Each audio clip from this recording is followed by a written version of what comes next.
Are you just now getting started in wholesaling real estate? Are you courting with sellers more frequently now, but you're panicking because you're not sure how to handle the conversation with these sellers? Well, today we're going to talk about 4 mistakes that you definitely want to avoid when you're courting on the phone with sellers. Welcome to REI Geek Swag U. If this is your first time coming onto this channel, this is none other than TJ Hines at REI Geek Swag on Instagram. Today, guys, I'm going to blow your mind away, so you definitely want to stay tuned. REI Geek Swag, it's your time to get it back.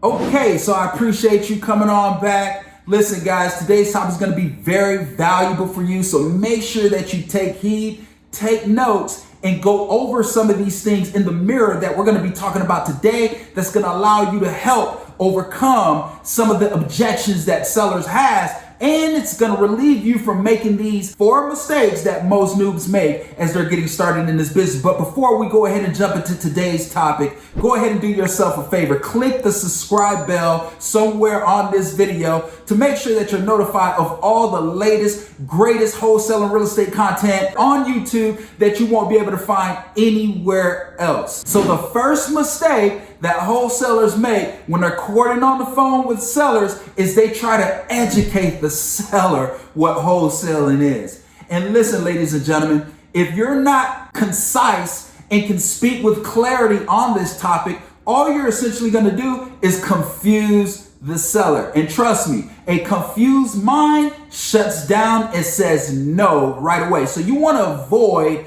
diving into the topic of what wholesaling is all about. Essentially, one of the things that you could do to help gain ease with the seller is say something like this. Well, Mr. and Mrs. Seller, me and my business partner, or me and my wife, have been buying homes here throughout the area for quite some time. And we have multiple different exit strategies that we deploy once we acquire the asset. One of those strategies is we may actually get the home and then do no work to it and then relist it. One of those other strategies may be for us to come in, put some sweat equity into the property, do some repairs on it, so now we can fix and flip it for retail value. And last but not least, Mr. and Mrs. Seller, when we acquire the home, another strategy we may deploy is just essentially fix it up, do some repairs, and then hold on to it for long-term cash flow. And we've been doing this for quite some time. By saying this is going to give you instant credibility, it's going to give you some authority, and it's going to help ease the pain in the seller's mind, whether they're actually talking to the right person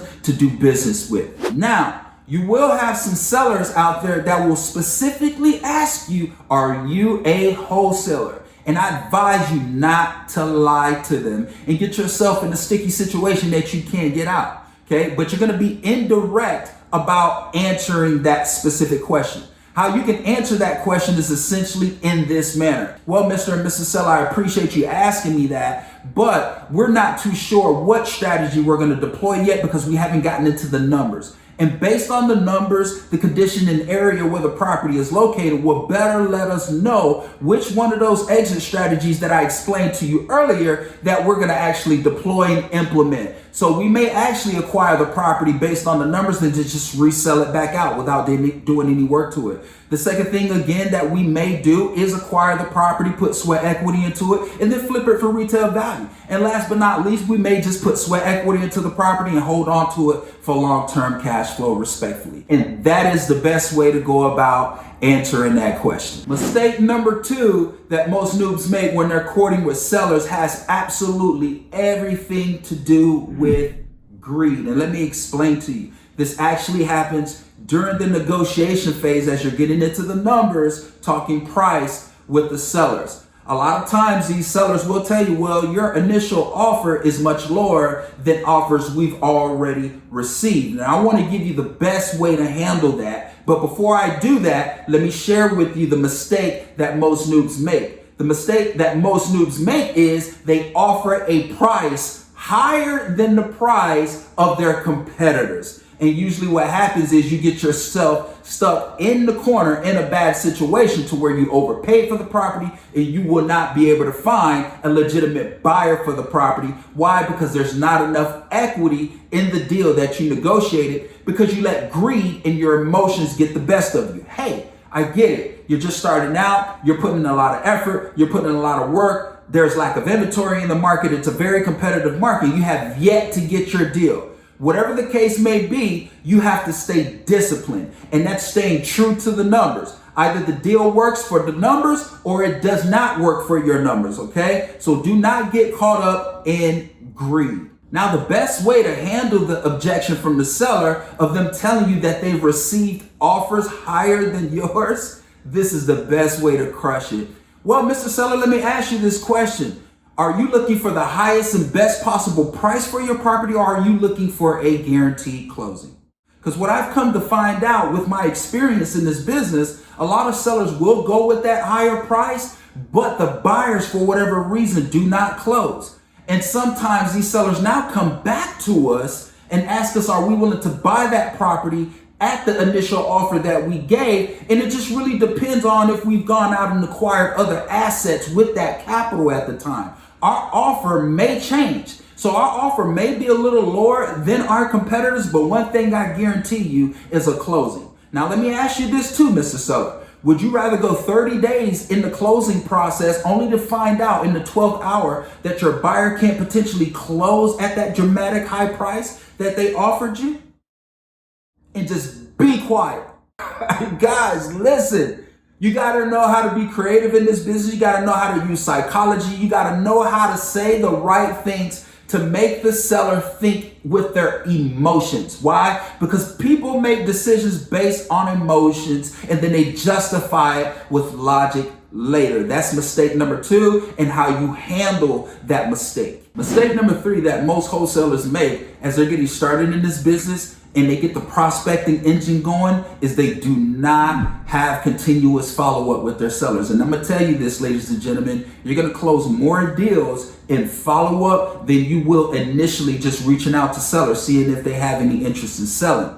Okay, it's all about building that rapport and building that relationship. So you want to make sure that you have necessary measures and tools in place to make sure that you effectively follow up. Now, if you are short on capital, then you're going to have to utilize things like Google Sheets and Excel and Google Calendar to set reminders for yourself in order to know when to get back in contact with these sellers, and to also make sure that you're docking all of the information when you're talking to these sellers that they're giving you, okay? So that way, when you give them a call back, you can reiterate what that conversation was about to help them recall who you are. That is very important to make sure that you're taking notes and that you're docking these notes, the date and the time, so you can spit that out if they have a hard time remembering who you are, if they've talked to you already. But guys, you cannot allow your competition to find a little crack to slip in and steal that opportunity from you that you've already essentially spoken to, but you were just a little too lazy of putting those measures in place to consistently follow up with these sellers